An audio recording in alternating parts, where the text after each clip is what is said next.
Eh bien, bonjour à tous, bienvenue ici à Bourignon, dans le canton du Jura. Nous nous trouvons ici à une altitude de 800 mètres sur l'exploitation de Julien et Laetitia Magula. Je les remercie déjà de nous accueillir. Nous faisons cette vidéo enregistrée pour des raisons que vous connaissez, de règlements sanitaires par rapport aux exigences du canton du Jura par rapport au Covid. Le côté positif de cette vidéo, c'est qu'on peut faire profiter le plus grand nombre de l'expérience de Julien et Laetitia en termes de robotisation et notamment de robotisation de Laval. Donc je vous remercie beaucoup de nous accueillir ici à Bourignon sur votre exploitation. Je souhaite la bienvenue à nos intervenants aujourd'hui. Nous avons donc Loïc Sprunger qui travaille chez De Laval et qui s'occupe de la partie Air Management et logiciel Delpro. Nous avons la présence du conseiller d'alimentation de l'exploitation de Julien ici présent qui est Johan Henki qui travaille pour l'entreprise UFA. Bonjour Vincent. Bonjour. Et je me présente moi-même, donc je suis Vincent Fétier, je suis responsable des installations chez De Laval pour le secteur Nord-Romandie.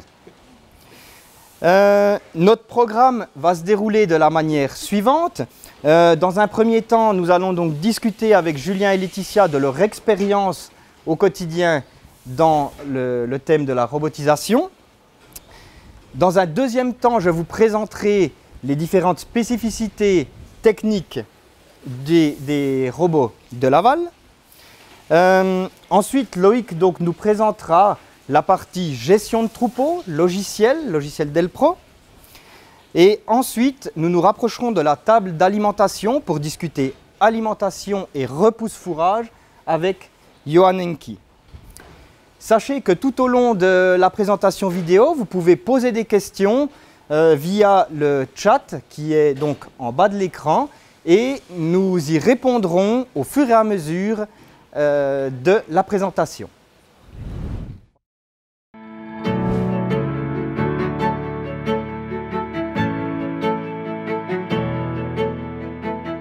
Alors bonjour, on est à Bourignon sur la ferme Julien et Laetitia Magula. On exploite avec ma famille, mes 3 enfants et puis l'aide de mon beau-père qui vient encore me donner un coup de main.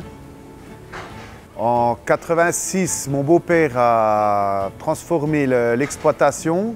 Il est passé en logette, salle de traite. Et en 2008, on a décidé de construire la nouvelle fourragère ici. Puis en 2010, d'installer 2 robots de traite qu'on a renouvelés en 2020 avec la nouvelle génération, le V300. Le service, l'agent qui est proche de l'exploitation m'a aussi aidé dans le choix de chez De Laval. C'est clair, mettre un robot de traite au début, en 2010, c'était quand même quelque chose. On avait le souci de est-ce que ça marche pas, et ça nous a vraiment aidé à faire le pas. Mais le choix du robot de traite de Laval, c'était la simplicité aussi d'utilisation et le fait que l'agent était vraiment proche de chez moi, quoi. Ouais.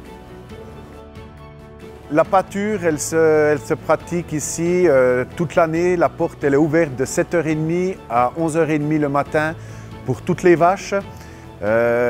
L'idée, c'est de voir toutes les vaches à l'intérieur de la stabulation le matin et que le soir, toutes les vaches soient dedans lorsque je vais fourrager durant le soir, quoi. Le pâturage avec l'Optiduo, je pense que ça va m'amener quelque chose. Elle veut le rentrer puis manger le fourrage à la crèche, de ramener le fourrage frais aux vaches qui ont été traites durant la période fin de journée. Et j'ai choisi l'Optiduo parce que le brassage du fourrage me semblait idéal. Le robot me demande doit pas me demander plus de temps qu'un nettoyage de salle de traite. Durant ce temps-là, je peux m'occuper des logettes, racler les places. L'Optiduo va sûrement m'aider aussi à gagner un peu de temps là-dessus. Et voilà, je pense qu'une personne et une aide extérieure me permettent de m'occuper de 90 vaches assez facilement.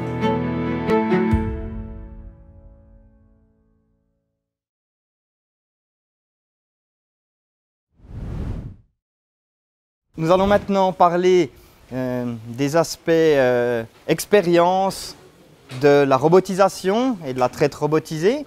Donc ma première question s'adresse à Laetitia. Quels ont été les impacts de la robotisation depuis 2010 chez vous sur la vie de famille, l'organisation quotidienne? Alors la qualité de vie de famille est beaucoup meilleure depuis que nous avons les robots, parce que les horaires de travail sont beaucoup moins rigides pour Julien. On peut avoir des activités comme toutes les autres familles. C'est plus une contrainte de devoir être présent pendant les heures de traite. Qu'on ait des soupers, des dîners ou quoi que ce soit, il arrive à adapter ses affaires, ses horaires pour qu'on puisse être présent et puis tout ça, quoi. En fin de journée aussi, il est présent beaucoup plus tôt à la maison et puis il peut aussi plus s'investir pour les enfants, les conduire aux fêtes ou à la chorale. Voilà. De ton côté, tu as aussi une activité autre que l'exploitation agricole, tu peux nous en parler? Oui, alors moi je n'aide pas beaucoup à la ferme, hein. Ça reste des petits coups de main exceptionnels. Mais moi je travaille pour la crèche à domicile et puis j'accueille des enfants à la maison. J'en ai tous les jours entre 3 et 4, 5. Et puis du coup on est les deux toujours à la maison, quoi. On se complète bien. Si moi je suis trop occupée, lui peut aller chercher les enfants à l'école ou les conduire. Ou... On est toujours par là, quoi. Ça... C'est une bonne qualité de vie de famille. D'accord, donc l'impact chez vous et pour toi des robots, ça a été vraiment positif dans l'organisation, dans la vie de famille et aussi dans ton activité professionnelle? Oui. D'accord. Merci. Voilà, alors donc Julien, comme on l'a dit tout à l'heure, depuis 2010, la traite robotisée chez toi. Ma première question, pourquoi avoir fait le choix de Laval en 2010 pour robotiser l'exploitation? Alors oui, on a choisi de Laval. C'est clair, il y a 10 ans, en 2010, c'était quand même quelque chose de mettre des robots de traite. Le premier truc, c'était vraiment l'agent, quoi. Il fallait que je sois entouré assez proche. Et puis c'est ça qui m'a vraiment fait passer le pas. Après, il y a eu beaucoup de choses qui m'ont plu sur le robot de traite de Laval. C'était surtout son bras qui se rapproche vraiment du bras humain pour crocher les mamelles. Et puis une possibilité pour intervenir sur la vache qui est idéale de mon point de vue. On peut bien accéder pour faire des tarissements, des traitements sur la bête. Et la stalle en elle-même s'intégrait vraiment bien à l'emplacement où on voulait mettre entre les deux espaces qu'on avait à disposition. D'accord. Donc si je résume, ce passage de la traite conventionnelle au robot, qui est un pas à faire, effectivement, il a été motivé par la confiance avec l'agent local et aussi les différentes qualités techniques des robots que tu as pu mettre en avant. Oui, exactement. Oui. Hein? La question que beaucoup d'agriculteurs se posent lorsqu'ils veulent passer de la traite conventionnelle au robot, c'est concrètement comment se passe le processus de démarrage du robot. Déjà, il faut une bonne planification. On a décidé une date novembre 2010 pour poser ces deux robots. Pourquoi novembre? On avait les travaux dans les champs qui étaient terminés. On avait une grande disponibilité pour les animaux, s'en occuper pour la mise en marche. On a décidé de poser les deux robots et de tout de suite enlever les deux DAC dans la stabulation pour pour habituer ces vaches à passer dans la stalle et à manger l'aliment dans la stalle, sans intervenir avec le bras pour traire. Et on faisait une désinfection dessous pour les habituer. Et lorsque on a décidé de commencer de traire, le 10 novembre, on a arrêté la traite, on a tout passé les vaches le matin et on a commencé à l'époque de titcher les vaches, ce qui nous a demandé 7-8 heures de temps pour passer tous les bêtes et titcher les mamelles. Et puis le jour du démarrage, on ne devait pas amener les vaches, elles rentraient d'elles-mêmes dedans. Un simple teaching et la traite était faite, quoi. D'accord. Ouais. Donc le fait de les avoir habitués quelques jours à passer dans ce robot les a familiarisés avec la stalle et puis le début de traite a donc été relativement aisé après. Oui, alors très aisé et puis je pense que c'était ça vraiment la réussite de notre mise en route. Pas une précipitation, vraiment habituer la bête et c'est là que vraiment on a eu la réussite de la mise en route. D'ailleurs, je me rappelle, les premiers mois, on était même en dessous de 100 000 les cellules. Pour moi, c'était une belle réussite, la mise en route de ces deux machines, oui. D'accord, d'accord. Donc la mise en route a été faite. 10 ans se sont passés à peu près jusqu'à aujourd'hui. Pourquoi avoir fait le choix de passer maintenant au nouveau modèle V300? Alors, il y a eu beaucoup de choses. On s'est un peu lié d'amitié aussi avec l'agent. On a été très contents avec Jean-Daniel Mindre. C'est quelque chose qu'on peut s'appuyer dessus. On était plus que satisfaits. Les deux robots aussi m'ont jamais posé autrement de problème. L'emplacement des deux robots, ils étaient faits pour remettre deux robots de Laval. L'emplacement était fait. Ce qui m'a beaucoup plu aussi chez De Laval, c'est une stalle monobloc. Vraiment, tout est fixé ensemble. On le met en place et tout est à ancrer au sol et c'est fini. Le bon contact aussi avec Vincent, qui est aussi un très bon copain, m'a aussi fait partir là-dedans sans réfléchir à autre chose, quoi. Voilà, quoi. Et puis après, la différence aussi entre les deux machines, le VMS et le V300, c'est clair, je suis allé visiter un V300 et pour moi, il n'y avait pas photo. Il fallait changer ces machines le plus rapidement possible car j'ai vraiment vu une évolution du point de vue crochage et puis fiabilité à la pose. Pour moi, c'était vraiment un pas qu'il fallait passer le plus rapidement possible. D'accord, d'accord. Alors, la question que je voudrais maintenant te poser et que les agriculteurs se posent en général, Laetitia a dit tout à l'heure que la façon de travailler, l'organisation sur l'exploitation a changé. Alors, un peu plus concrètement, peux-tu nous dire comment, au quotidien, tu travailles avec le robot dans l'exploitation? Alors, tous les jours, voilà, quoi, je passe 4-5 minutes derrière l'écran le matin, le soir. Je vais chercher les informations pour moi, qui me paraissent essentielles. Je n'ai pas besoin de passer 20 minutes à chercher des choses qui pour moi ne sont pas utiles pour m'occuper de mes bêtes à ce moment-là. Je prends une vache en début de lactation qui est en rouge, qui est donc plus de 12 heures et puis qui a une production élevée, qui ne devrait pas se trouver en rouge. Pour moi, même avant de la passer, je peux dire que cette bête a un problème. Mais une fin de lactation, c'est une bête qui n'a pas besoin d'être poussée au robot si le lait n'est pas trop élevé par rapport au temps d'attente. Après, voilà, quoi, il faut chercher les données dedans, mais ça ne doit pas prendre beaucoup de temps. Les questions des alarmes, parce qu'on nous pose toujours la question, oui, tu es toujours contre des alarmes, puis tout ça. Alors, des alarmes, on peut en avoir deux l'une derrière l'autre, comme par exemple une par mois, quoi. On ne peut pas dire qu'on est embêté avec les alarmes parce qu'il y a des sortes d'alarmes, des alarmes mineures et majeures.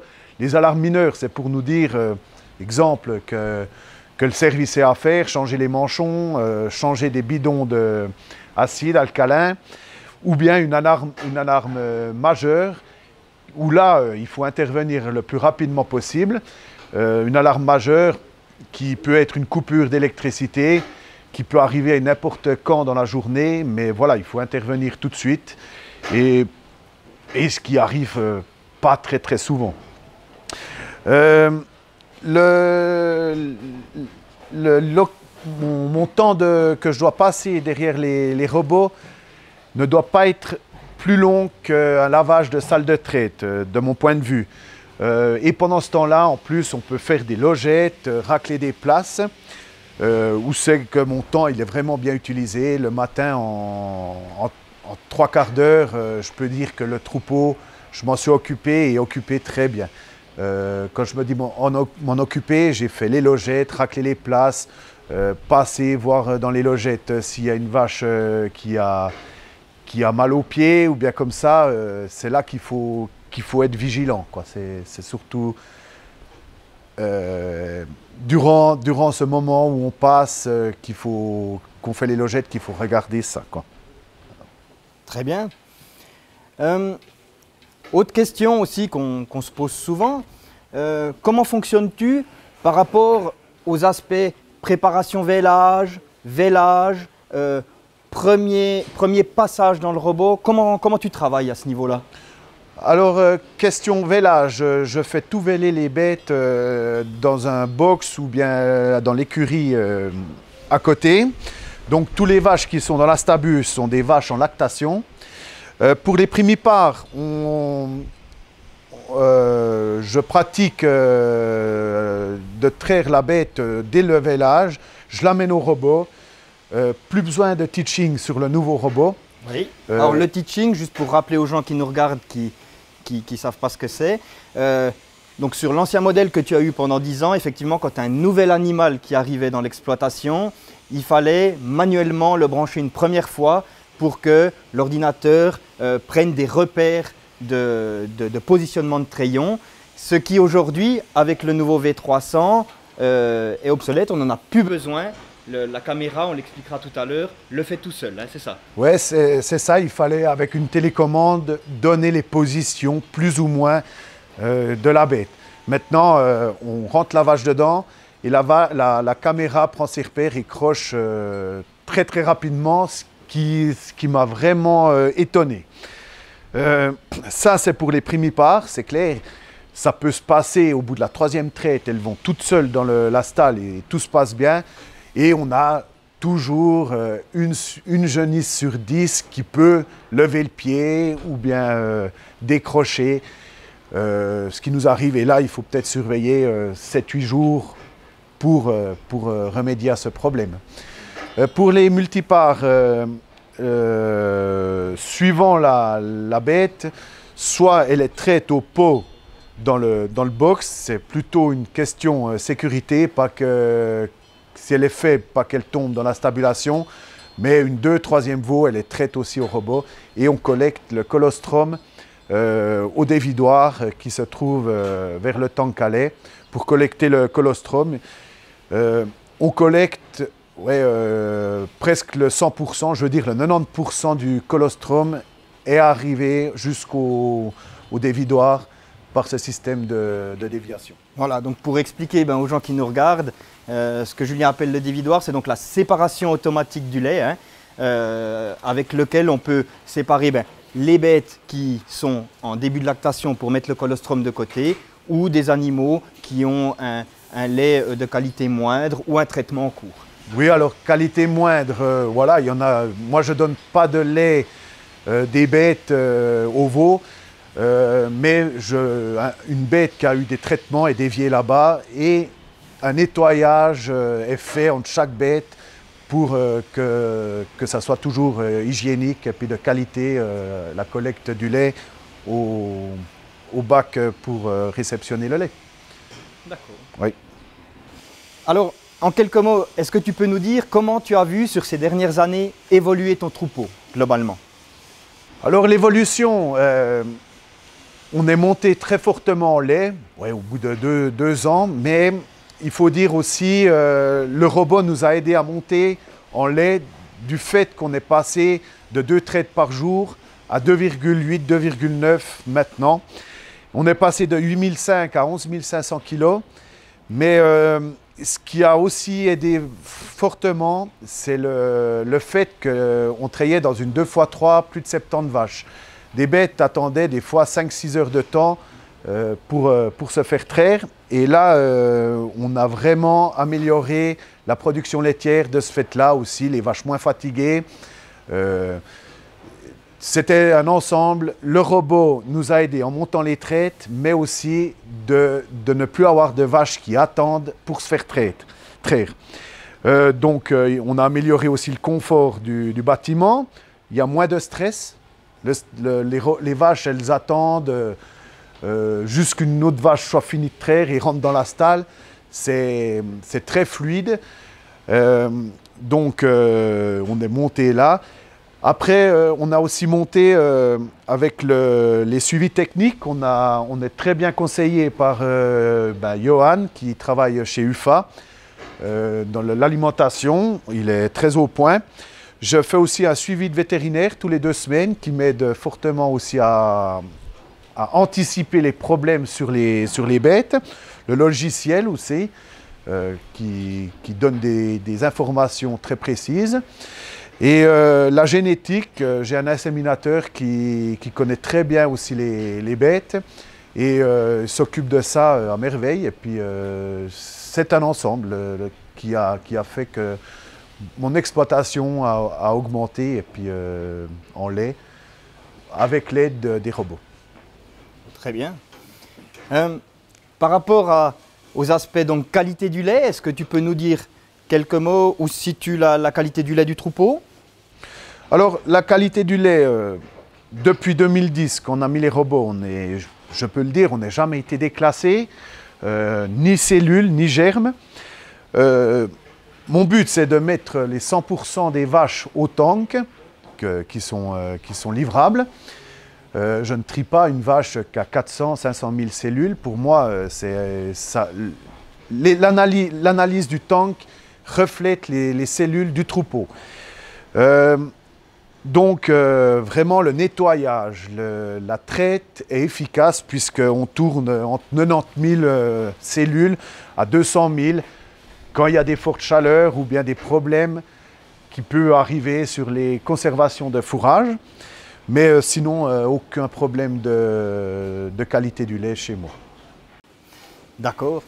Pour résumer un petit peu, qu'est-ce que tu pourrais dire pour une exploitation, pour que les robots fonctionnent dans une exploitation? Selon toi, quels sont les points importants?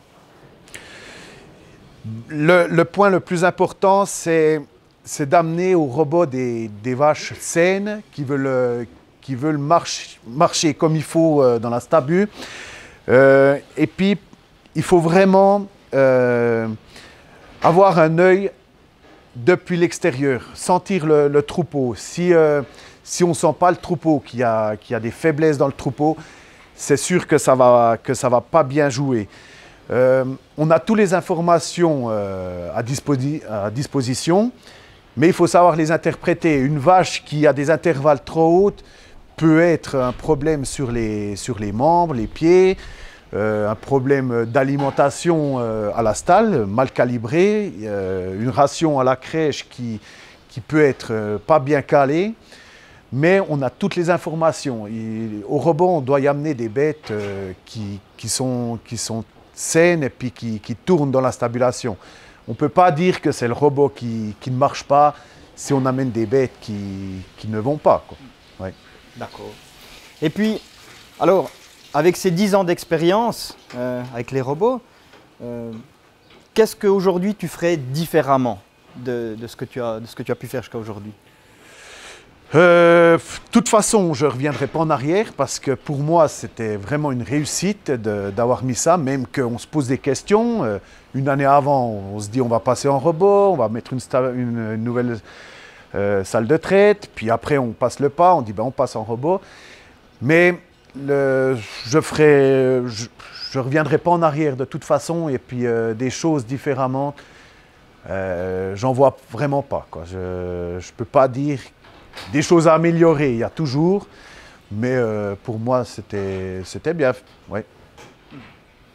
Eh bien, merci beaucoup Julien pour ce partage d'expérience sur les robots. Je vous propose maintenant de nous diriger vers le V300 pour voir les différentes spécificités techniques du robot.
Voilà, notre animal est maintenant rentré dans la stalle. Donc, le bras robotisé va prendre le gobelet nettoyeur. Le gobelet nettoyeur, il est breveté. C'est un gobelet qui va nous permettre donc de nettoyer les trayons selon les règles d'or de la traite. Ça veut dire que le but, il est à la fois de nettoyer le trayon avec de l'eau et de l'air, de séparer les premiers jets de la traite et aussi bien sûr de préparer la vache au niveau de ses hormones pour pouvoir laisser couler le lait de la façon la plus douce possible. Donc on le voit, le gobelet est en train de préparer, il nettoie chaque trayon individuellement avec de l'eau tiède, avec de l'air pour amener un effet mécanique au nettoyage du trayon, et il sépare ses premiers jets. La phase de nettoyage est maintenant réalisée. Maintenant, la vache est prête à traire et les gobelets sont en train d'être posés.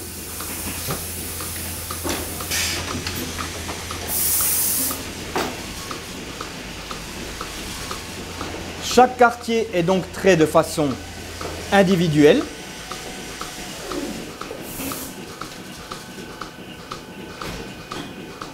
Et comme vous pouvez le voir à l'image, le bras robotisé a exactement le même travail que le bras de l'homme. L'avantage de notre bras robotisé est aussi que l'espace autour de la mamelle est vraiment libre. L'animal se sent libre dans notre stalle. L'avantage aussi, c'est que si vous voulez traire de façon manuelle, vous avez toujours cet espace qui est à disposition. Et si une vache est un petit peu plus nerveuse, notamment les primipares, comme Julien l'a dit tout à l'heure, on a la possibilité de brancher l'animal de façon manuelle.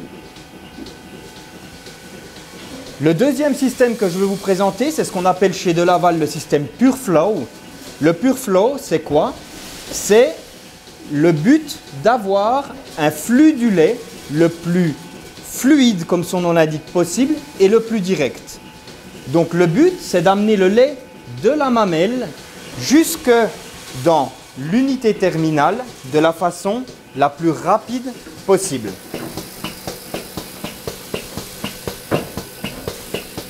Le lait, on le voit, donc passe dans les tuyaux et vient dans la partie magasin, ici, d'une façon très rapide. Vous avez ici les compteurs à lait qui sont donc individuels à chaque quartier. Ces 4 compteurs sont agréés pour le contrôle laitier. Ils sont électroniques et ils nous permettent de mesurer un certain nombre de paramètres. Donc bien sûr la quantité du lait, mais aussi le débit et 2 paramètres importants pour la qualité du lait, que sont la colorimétrie du lait, où on va pouvoir déceler si on a du sang dans le lait ou pas, et aussi la conductivité du lait. La conductivité du lait, comme vous le savez, nous donne une indication sur la santé mammaire et sur le niveau de cellules que l'animal peut avoir.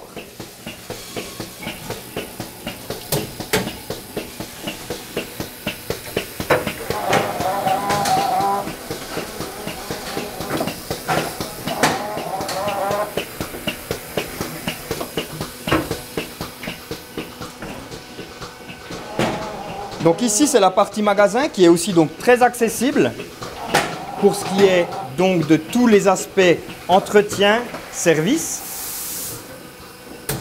Et puis, nous avons aussi à l'avant du robot, ici nous pouvons le voir, cette partie qui intègre la partie lavage. Cette partie lavage peut être réglée à la fois sur le touchscreen, ici, sur l'écran du robot, mais il peut être aussi modifié à partir du smartphone. Il faut savoir que nous avons des capteurs qui prennent en permanence la température de l'eau, la quantité de produit pour le nettoyage régulier du robot. Dans cette partie ici, nous avons de la place pour pouvoir intégrer un certain nombre d'options que Loïc va parler tout à l'heure. On peut intégrer le module Repro pour analyser les chaleurs des animaux, par exemple. On peut aussi adapter dans cette partie le compteur de cellules. Donc, ce stall est très modulable et évolutif.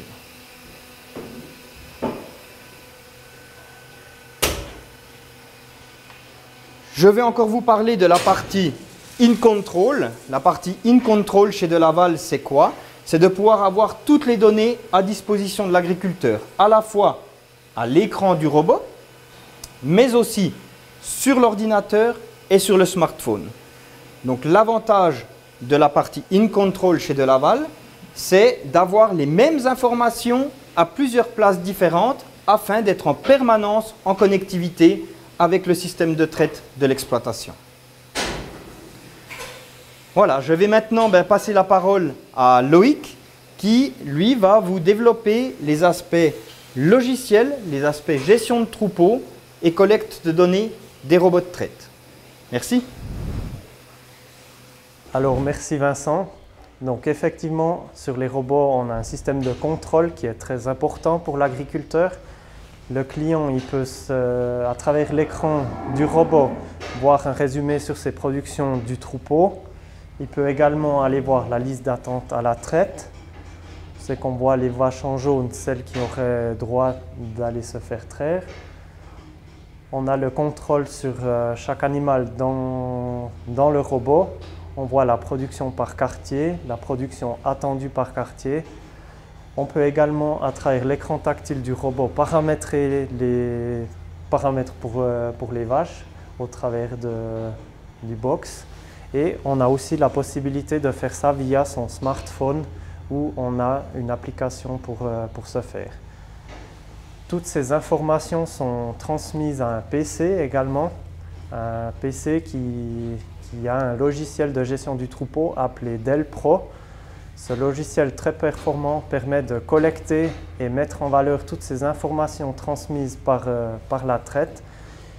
Et on va faire un petit tour dans ce logiciel. Vous devez avoir apparaître à l'écran le tableau de bord de ce logiciel. Vous y découvrez un résumé de la production, de l'exploitation. On voit la production quotidienne par vache qui se situe ici à environ 36 kg, ce qui est un beau chiffre. On voit qu'il tourne à près de 3 traites par jour, ce qui signifie environ 12 kg de lait produit par traite, ce qui est un chiffre qui est excellent. Sur ce tableau de bord, on y voit également la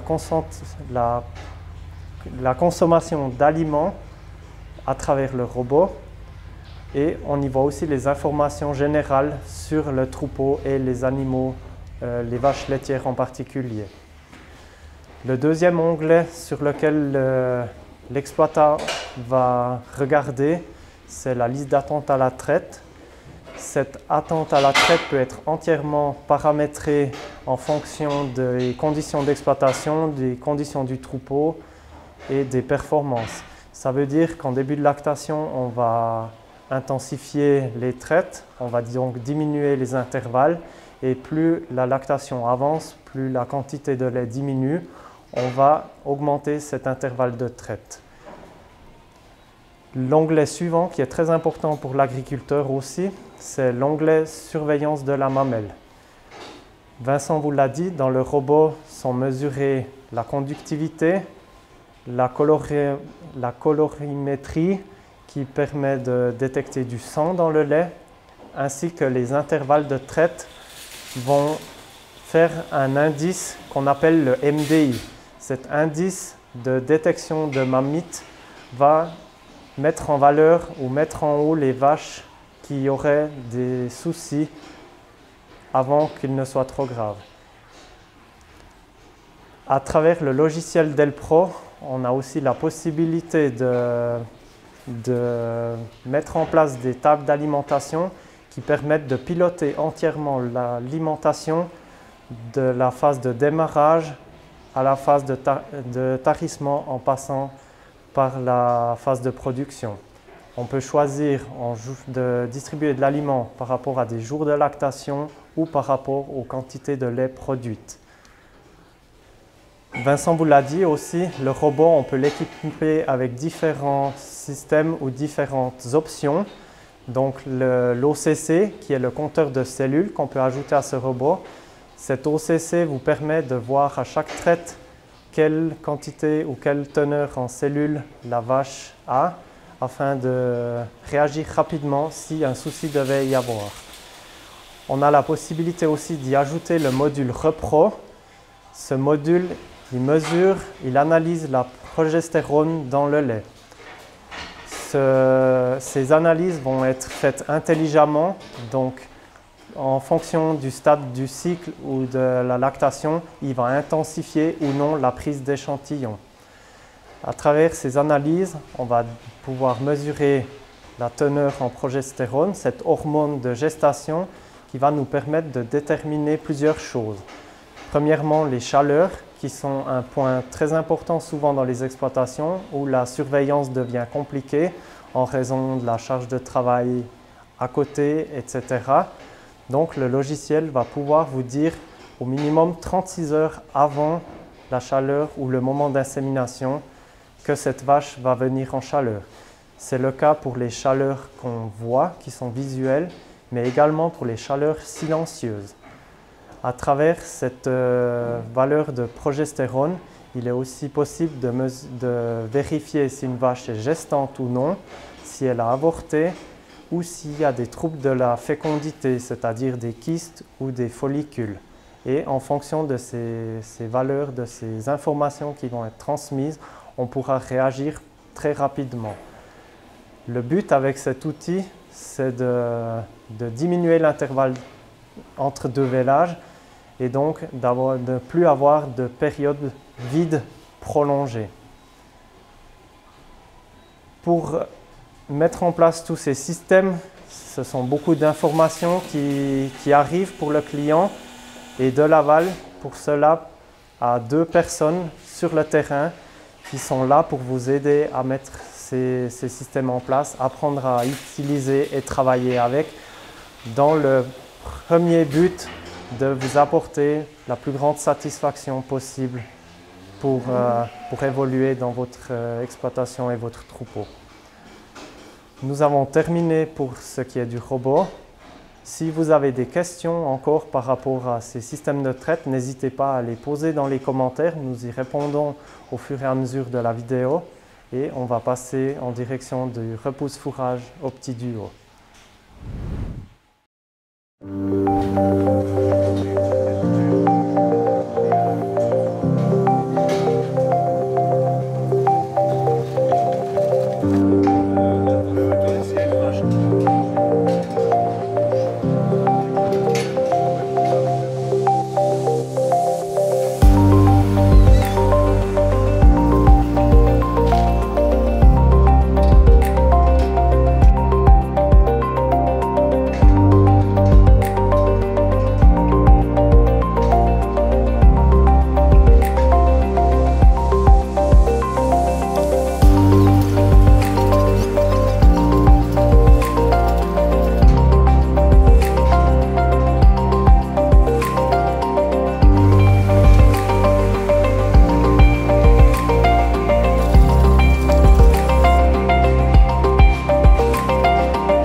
Voilà, alors Julien, il est clair que ces outils sont aussi un investissement financier pour l'exploitation. Je pense qu'il est aussi fait, tu ne vas pas me contredire, mais dans le but d'un avenir aussi pour les jeunes, pour le jeune de l'exploitation. Donc il y a Théo ici avec nous. Théo, tu peux nous dire en quelques mots, tu es intéressé par l'exploitation, dis-nous. Alors oui, ça m'intéresse bien, je trouve que c'est comment dire, c'est impressionnant ce qu'ils arrivent à faire de nos jours avec tout automatisé, puis ouais, c'est une fierté en quelque sorte. Donc toi tu vois ton avenir dans la production laitière? Oui. De traire des vaches, ça t'intéresse? Ouais, voilà, ouais. Et le côté robot, d'autant plus? Ouais, ça, c'est une motivation et puis c'est une fierté, ouais. Très bien. Oui, c'est clair. On voit que les jeunes sont intéressés par cette étape qui va dans l'avenir de robotiser. On y amène des machines qui fonctionnent. Théo est très intéressé sur l'exploitation pour les travaux dans les champs. Il voit aussi les bêtes qui sont dans la stabulation. Un appareil, là on en a discuté pour pousser le fourrage. Il était impressionné, il a pu aider à le mettre en place. C'est aussi quelque chose qui me fait plaisir pour y faire plaisir, d'y amener des outils qui facilitent la vie, quoi. Puis de le voir satisfait aussi, c'est une fierté, quoi. C'est un ensemble. Puis alors Théo, toi, qu'est-ce qui t'intéresse le plus? Est-ce que c'est plutôt le travail des champs, le travail justement avec les animaux, de nourrir les veaux? Je vois que tu le fais, quand je passe sur l'exploitation, c'est souvent toi qui t'occupes des veaux. Qu'est-ce qui t'intéresse le plus? Alors, c'est un peu un tout, mais ouais, j'aime autant, j'adore les tracteurs, les machines, aller dans les champs, mais les animaux puis les vaches, ça m'intéresse tout autant. J'aime bien les voir, aller m'en occuper ou comme ça. Ouais, c'est un tout, quoi. D'accord. Donc, on peut espérer dans ce que tu nous dis que dans plusieurs années, tu sois la relève et puis que Julien ait encore plus de temps pour la famille et puis pour la vie sociale.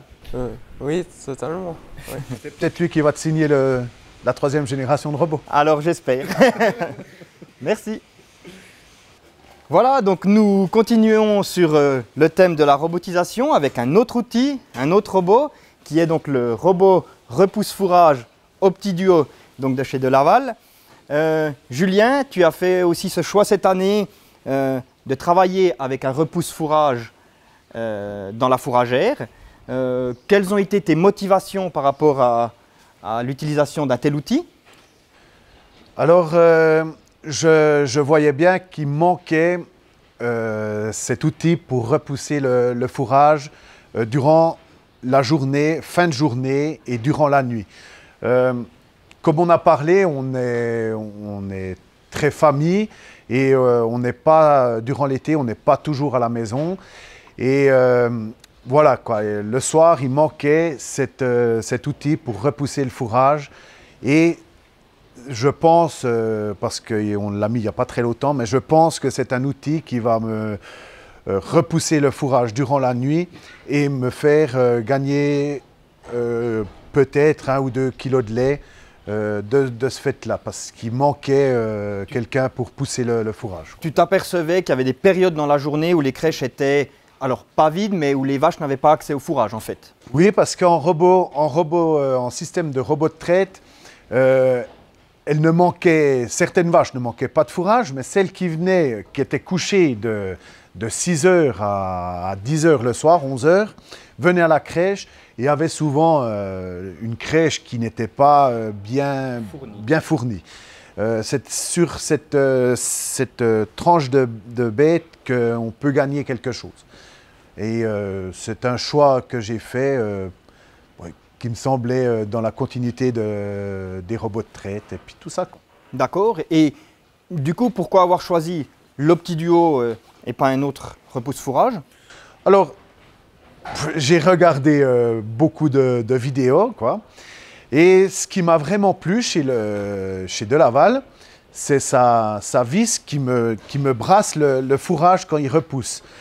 On voit tout de suite le fourrage qui est rebrassé une fois et on le retrouve encore plus homogène qu'avant quand je le repoussais parce qu'il est relevé. Puis c'est vraiment un truc qui m'a vraiment plu sur cette machine. Donc c'est cet aspect aussi, donc rafraîchissement, remélange de la ration qui t'a plu. Voilà, ouais. Puis après, dans le technique, c'est un fil, c'est une machine qui est fiable du point de vue un fil dans la fourragère et puis il se cale par rapport à ce fil et voilà quoi, il vit sa vie. Voilà, donc quand Julien parle du fil, c'est le câble d'induction qu'on a dans le sol et qui va guider l'OptiDuo tout le long de la fourragère. Voilà. Hein.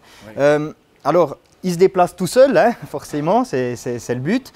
Qu'en est-il un petit peu de la question de la sécurité, hein, comme c'est aussi un outil qui se déplace? Qu'est-ce que tu peux dire là-dessus? Alors, oui, la sécurité, ça a été une très grande réflexion, une pensée pour moi. J'ai déjà décidé de le faire tourner quand, à des heures où c'est que je sais qu'il y a plus ou moins personne ici. Mon épouse garde des enfants. J'ai décidé de le faire tourner pendant les heures de midi et après 18h où c'est qu'il n'y a plus d'enfants ici. Et j'avais jamais vu tourner l'OptiDuo. Et puis quand il est arrivé sur l'exploitation, c'était quelque chose que je voulais m'en apercevoir de moi-même. L'OptiDuo est bourré de capteurs, quoi. À peine qu'on touche la bande caoutchouc autour, Le robot se met en sécurité. S'il recule, il y a une bande de caoutchouc autour, il se met aussi en sécurité. Donc, c'est quelque chose qui m'a soulagé, quoi. Oui. D'accord. Oui. Donc, c'est clair, hein, d'un point de vue sécurité, l'appareil est doté donc de lisses de sécurité tout autour qui, à la fois, arrêtent le déplacement de l'OptiDuo, mais aussi la vis. Hein. Oui.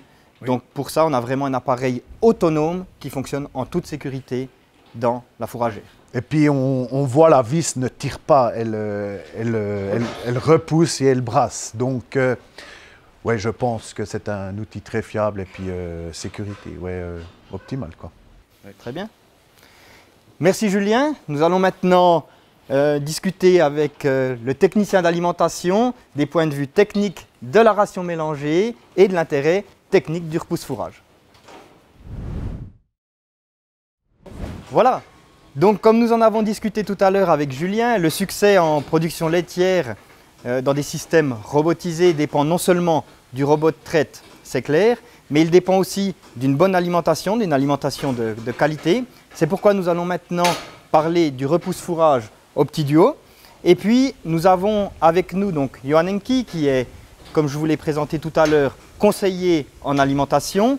Il va donc nous expliquer pour lui, avec son œil de technicien, quels sont les avantages en nutrition d'un repousse-fourrage. Johan, donc selon toi? Donc, avec l'OptiDuo, on remarque plusieurs choses. Hein. Le but premier, c'est d'avoir une homogénéité de la ration, non seulement sur la longueur du cornadis, mais également dans le temps. Donc on a toujours l'axe temporel et puis l'axe individuel, donc que chaque vache ait la même ration. Quand on parle de ration, on a en réalité différents types de rations. On a la ration calculée, donc c'est-à-dire celle qui est théorique, à l'aide du logiciel basé sur les analyses de fourrage de base. Ensuite, on a la ration préparée. Donc celle-là, elle est faite par Julien, respectivement par son beau-père, de manière précise, grâce notamment à la pesée sur la mélangeuse. Et puis, on a un autre aspect qui est la ration réellement consommée par les vaches à la crèche. Et c'est précisément sur ce point que l'OptiDuo intervient. D'accord, tu nous as préparé ici un certain nombre de tamis. Qu'est-ce que représentent ces tamis? C'est quoi? Exactement, donc on part de la ration quasi totale mélangée. C'est-à-dire que tous les ingrédients sont dedans, sauf bien sûr l'aliment au robot. Et puis de ça, on tamis, c'est-à-dire qu'on va séparer nos différentes couches. On aura d'une part le fin, le moyen et puis les longues fibres. Les pourcentages qu'on recherche ici sont 40 à 60% de fin, 30 à 50% de fibres moyennes et jusqu'à 10% de fibres longues. Ici, les vaches, on le sait, c'est des bêtes qui sont gourmandes, qui sont malines. Donc, même si le travail à la mélangeuse est bien fait, elles vont chercher à trier. Elles vont donc essayer d'avoir le fin. Et puis, ce qui va se passer, c'est que d'une part, peut-être ce sera des multipares à fort caractère qui vont réussir. Et puis, finalement, les autres vont avoir les longues fibres. L'autre aspect, c'est que peut-être qu'au milieu de la nuit, on va se retrouver avec principalement ces deux groupes et presque plus de faim dans la ration. Ce qui signifie concrètement qu'une vache qui va réussir à trier, elle aura une ration qui sera beaucoup plus enrichie que celle calculée. Donc ça va se traduire peut-être par plus de lait, mais attention aux teneurs, parce qu'on a des fluctuations du pH qui peuvent être relativement importantes. En revanche, la vache qui va devoir se contenter des deux premières catégories principalement, va elle avoir moins de lait car la ration sera diluée et ce n'est pas ce qu'on a calculé, ce qu'elle va effectivement ingérer. Pour mettre en lumière ça, j'ai deux exemples. D'une part, on a ce produit ici, UFA Aminobalance. Donc c'est un produit qui a granulométrie très fine, on le voit, c'est des petites perles. Donc ça, il s'agit en fait... Il est distribué où et à quel moment cette spécialité? Celui-là, ce produit est mis dans la mélangeuse, à raison de 50 grammes par vache. Il s'agit des acides aminés les plus importants pour des vaches laitières reproductrices, à savoir la lysine, la méthionine. Bien sûr que, vu comme il est fait, il va se retrouver dans les parties fines. Donc le problème qu'on va voir, si les vaches arrivent un petit peu à trier ou à un moment de la journée n'auront principalement du fin, notre lysine, respectivement notre méthionine, va être ponctuellement que sur des vaches ou alors que sur des moments de la journée. Et puis grâce à l'Optidio, il va remélanger notre mélange et ça va nous permettre d'avoir non seulement pour chaque bête, mais aussi sur les 24 heures, pour chacune, les 50 grammes du famine en balance. J'ai un deuxième exemple, c'est l'eau, car avant que Julien achète l'Optidio, on a déjà cherché à améliorer l'homogénéité de la ration. Pour ça, on a mis de l'eau dans la ration, de manière à ce que le fourrage colle mieux ensemble et que le tri soit plus difficile pour les bêtes. Il est mis à quel moment? Elle était mise à quel moment, cette eau? L'eau est également mise pendant que la mélangeuse tourne. Il faut savoir que le mélange est fait qu'une fois par jour, le matin.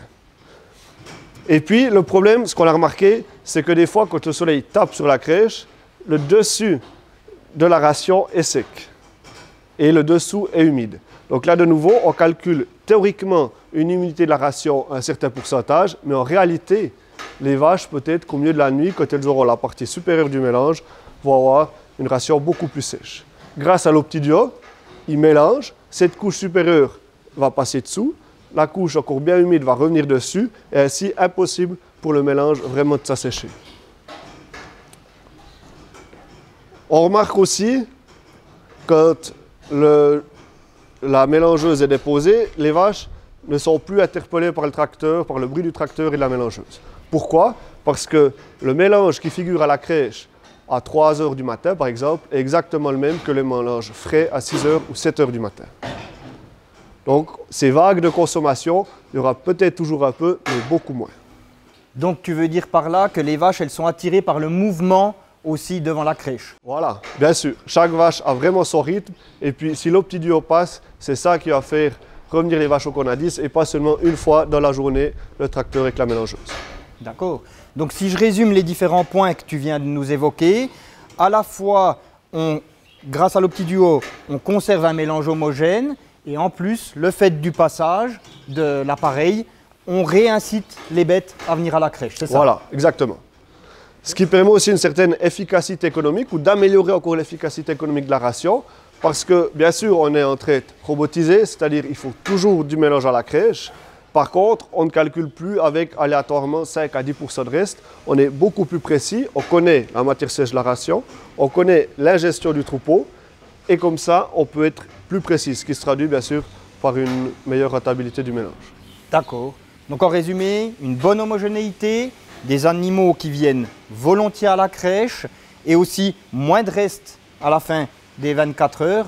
Donc économiquement, on a vraiment un impact concret de l'outil, quoi. Voilà, exactement. Donc en termes quantitatifs, chaque vache peut manger assez. En termes qualitatifs, la ration est toujours la même et en termes économiques. Conclusion pour moi en tant que technicien, on va se retrouver avec non seulement d'abord la traite robotisée, maintenant un repousse-fourrage automatisé. Donc on laisse de moins en moins de place au hasard de l'environnement.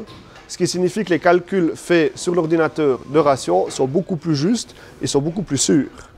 Donc l'Optidio est vraiment un outil de précision supplémentaire dans l'alimentation. Très bien. Donc, Julien, en quelques mots, tu as beaucoup robotisé l'exploitation. Le fait d'avoir donc un agent qui peut aussi intervenir à la fois sur le robot de traite, mais aussi sur le robot repousse-fourrage, c'est un plus pour toi. Alors oui, effectivement, d'avoir qu'une personne, un interlocuteur pour plusieurs machines qui sont sur mon exploitation est un grand avantage. Sachant qu'il est réactif très rapidement, il peut être là dans la demi-heure, est très important pour moi. Ouais. Ouais. Voilà, je rappelle d'ailleurs que le réseau d'agences de Laval en Suisse est le plus dense qu'on ait, avec plus de 70 agents disséminés dans toute la Suisse, donc au plus proche des agriculteurs, pour avoir cette proximité et cette réactivité au service du producteur. Nous arrivons maintenant au terme de notre présentation vidéo. Je tiens à vous remercier, vous internautes, de nous avoir suivis. Je tiens à remercier mon collègue Loïc Sprunger pour ses explications sur le logiciel Delpro et le management du troupeau. Je tiens à remercier le conseiller d'alimentation de l'exploitation, Johan Enki, de chez UFA, pour ses explications très précises sur la qualité de l'affouragement. Je remercie bien entendu l'exploitation de Julien et Laetitia Magula et son fils pour sa motivation. Julien, tu as aussi des remerciements, tu veux dire encore un petit mot? Oui, alors je tiens à remercier des personnes qui font que sur l'exploitation ça marche bien, UFA, Vincent pour les conseils de chez Delaval, Urschmidt aussi qui est aussi une personne de confiance où c'est qu'on peut bien discuter, l'agent Jean-Daniel Mindre et puis surtout Jean-Marc Ribaud qui fait un très bon travail sur mon troupeau en inséminant. Et aussi le suivi de la clinique du Vieux Château vétérinaire qui me satisfont très très bien, quoi. Voilà, je tenais à le dire. Voilà. Une exploitation agricole en production laitière, c'est un tout. Il y a beaucoup de paramètres, beaucoup d'intervenants. Il faut profiter de l'expérience de chacun pour avancer et pour que demain, il y ait toujours des producteurs laitiers en Suisse, en Europe et qu'on puisse produire du lait de qualité. Voilà. N'hésitez pas de liker la page Facebook, de partager cette vidéo et nous sommes à votre disposition pour toute question ou pour tout projet de construction avec Delaval. Merci à vous, à bientôt.